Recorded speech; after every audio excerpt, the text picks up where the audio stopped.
Hello guys, आज हम चेन्नई में चले शॉपिंग करने क्योंकि कल बच्चों का प्रोग्राम है। तो कुछ चीज़ें हैं जो मुझे लेनी थी, तो मैं इसलिए शॉपिंग करने गई। पर यहाँ जब मैं शॉपिंग करने गई तो एक बात मुझे बहुत अच्छी लगी जो कि साउथ इंडिया में देखने को मिली, हमारे नॉर्थ इंडिया में मैंने नहीं देखी अभी तक। फर्स्ट टाइम देखा मैंने कि आप किसी भी शॉपिंग मॉल में जाओ, शॉप पे जाओ, आपको अपने फुटवेयर उतारने होते हैं। आप अपना फुटवेयर पहन के दुकान में एंटर नहीं कर सकते। तो ये बात मुझे बहुत अच्छी लगी, बट मुझे पता नहीं था, तो मैं शूज़ पहन कर गई थी। तो मुझे काफ़ी तकलीफ़ हो रही थी हर जगह शूज़ उतार के जाने में। और ये सिर्फ एक जगह की बात नहीं थी, किसी भी शॉप पर जाने पे सेम चीज़ थी। मुझे अच्छी भी लगी क्योंकि नीट एंड क्लीन के मामले में तो साउथ बहुत बढ़िया है, तमिलनाडु। और यहाँ पर आप किसी भी शॉप पे जाइए, कहीं भी जाइए, आप फुटवेयर पहन के नहीं जा सकते, आपको अपना फुटवेयर उतारना ही पड़ेगा। तो मैं भी अपना फुटवेयर उतार रही हूँ क्योंकि मैंने जूता पहना हुआ है, तो उतारना ही पड़ रहा है। मैंने भी उतार दिया। ये मुझे अच्छा लगा, यू नो हिंदी। हाँ हाँ, ओए कितना सुंदर है, बहुत सुंदर है। Thank you guys. ये देखिए, ये शाहीन भाभी है, मेरी अभी दोस्त बनी है, ठीक है। मैंने इनसे ये ज्वेलरी खरीदी है और वैसे तो बहुत महंगा है, पर इन्होंने प्यार से मुझे को थोड़ा सस्ता ही कर दिया। ये देखो, ये ज्वेलरी खरीदी मैंने, ठीक है, डांस के लिए, और इन्होंने सस्ता कर दिया और प्लस मुझे ये गिफ्ट दिया। Thank you thank you. आपने मेरे ब्लॉग में देखा, ठीक है। आपके नंबर पे मैं भेज दूँगी, आपका नंबर है ना, मैं बोल दूँगी ना म्यूजिक एकेडमी। फिर नेक्स्ट डे हम चले शॉपिंग के लिए। थोड़ा बहुत लेना था सामान क्योंकि आज ही बच्चों का प्रोग्राम था, तो मैंने सोचा क्यों ना मैं गजरा ख़रीद लूँ। बाबू को प्रोग्राम में गजरा चाहिए ही चाहिए था, तो इसलिए उसके लिए भी गजरा ख़रीदा और अपने लिए भी। मैंने सोचा जब मैं साउथ इंडिया आई तो गजरा लगाना चाहिए। 50 रुपये का कितना है? एक है 2 हाथ 100 रुपये का। अच्छा, हमें वहाँ पर लैंग्वेज की कुछ खास प्रॉब्लम नहीं हुई क्योंकि बहुत से लोग साउथ इंडियन लोग ही हिंदी भी जानते थे, इंग्लिश भी जानते थे, पर हिंदी जानते थे।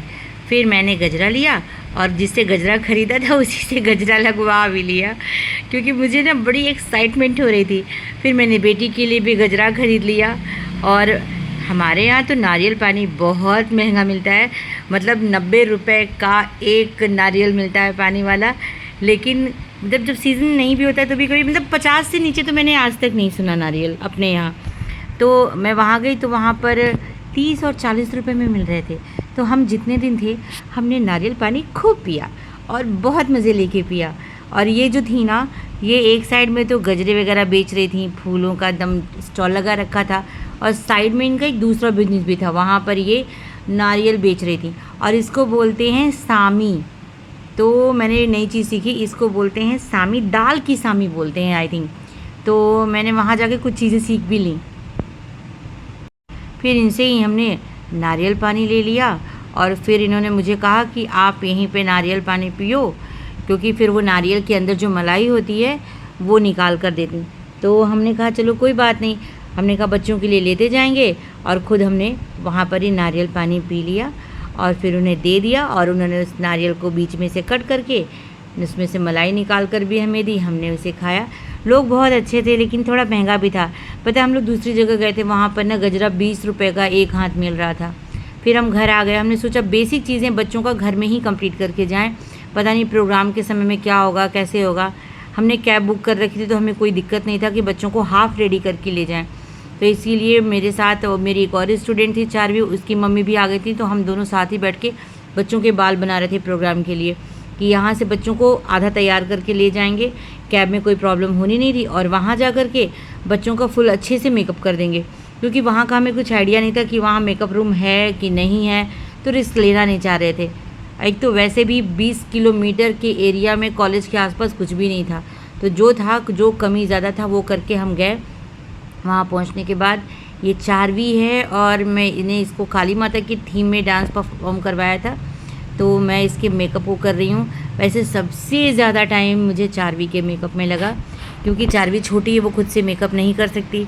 तो बड़े बच्चे जो थे वो उन्होंने तो खुद से आधा से ज़्यादा मेकअप खुद कर लिया था, बाकी फाइनल टच मैंने दिया था। लेकिन 4वीं बहुत छोटी है, वो नहीं कर सकती, तो मैंने उसका मेकअप किया और आप विश्वास नहीं मानेंगे, इतने लोग वहाँ पर चारवी को स्पेशली देखने आ रहे थे। कई लोगों ने साउथ इंडियन लैंग्वेज में कमेंट करी जो मैं थोड़ा बहुत समझ पाई, और बहुत सारे लोग तो इनके फ़ोटो भी लिया चारवी का उन लोगों ने, और लाइव अपने फैमिली को दिखाया भी। और चारवी लग भी बहुत खूबसूरत रही थी।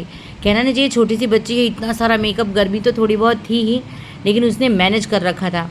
फिर चारवी का मेकअप करने के बाद से मैंने अपने और 2 बच्चे थे, एक मेरी खुद की बेटी, एक और मेरी स्टूडेंट, मैंने उन दोनों का भी मेकअप किया। उन लोगों ने ऑलमोस्ट मेकअप कर रखा था, लेकिन मुझे जब तक संतुष्टि नहीं मिलती है मैं तब तक उस चीज़ को करती हूँ कि हाँ, फाइनल जो होना चाहिए, जैसा मैंने सोच रखा है कि वैसा हो, तो मैं उसके लिए करती हूँ। तो फिर मैंने चारवी का मेकअप किया, फिर तनिष्का का भी मेकअप किया, क्योंकि उसने भी मेकअप लाइट कर रखा था एज ए स्टेज प्रोग्राम के लिए। अगर आप जाते हो प्रोग्राम डिसाइड करना कि रात में है दिन में है, मेकअप भी कुछ उसके हिसाब से होता है। ये देखिए, ये हमारे यहाँ जो जजेस आने वाले हैं कंपटीशन के लिए, उन जजेस की फ़ोटो लगी जिसमें यूक्रेन के, जर्मनी के, रूस के, मतलब काफ़ी विदेशों के भी जज थे यहाँ पर, इंडियन जज भी थे। और ये देखिए गर्मी है, वहाँ पर और भी लोग थे जो मेकअप कर रहे थे, जो टाइम से पहले आ गए थे। हम कुछ ज़्यादा ही पहले आ गए थे, 3 बजे हमें कहा गया था, हम 3 बजे आ गए थे। लेकिन आप विश्वास मानिए, हम तो इतने थक गए ना, इतनी बुरी तरीके से थक गए थे कि पूछिए मत। प्रोग्राम रात को 8 बजे शुरू हुआ और तब तक थक के बुरा हाल हो चुका था हम सबका।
रात के 8 बजे जज लोग पहुँचे जहाँ पर प्रोग्राम था, और तब लगा कि हाँ शायद अब शुरू हो जाएगा। लेकिन प्रोग्राम का फर्स्ट डे था, तो बहुत सारी फॉर्मेलिटीज़ होती हैं जो प्रोग्राम के ऑर्गेनाइज़र करते हैं, उन सबको करने में भी थोड़ा टाइम लग गया। तभी भी कहिए प्रोग्राम 8:30 तक स्टार्ट हो गया था। तो चलिए, गनीमत है कि इतनी देर में ही सही स्टार्ट हो गया, नहीं तो बाद में हम लोग जब प्रोग्राम करके चले गए थे तब पता चला नेक्स्ट डे कि रात के 3 बजे तक कंपटीशन चला था। तो हमने कहा हम तो फिर भी लकी हैं। तब टंग लान करने के चक्कर में चारवी को चुकंदर खिला दिया था।